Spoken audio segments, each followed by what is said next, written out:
এটা তো আমার এগুলো দিয়ে ওরা বানতে পাইছে দিয়ে দিচ্ছে। না না না এই দুজন পাগলা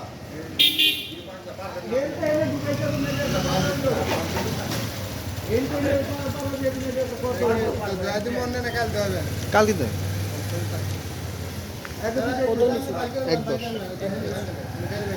একদম পরে গরু ঢুকামুখে গাড়ি ঢুকামুখে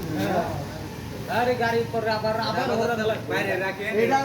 এটা ঠান্ডা হয়েছে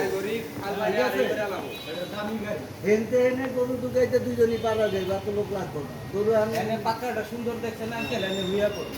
হইয়া পড় বয়া লাগবে না 10 মিনিট লঙ্কার বেতন ওই ভিতরে আমার মনে হয় একটু ঠান্ডা হলে একটু পানি খাইতে দেবেন। পানি কই খেয়ে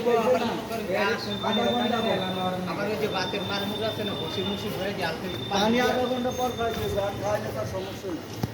যে এর আছে না এই যে শাকের মতো ভাজি করে হালকা একটু বাতের মার কি পানি দিয়া বা লবণ হালকা দিয়া মিক্স করে দিবে এবং বড় বড় একটা গুরু ছোট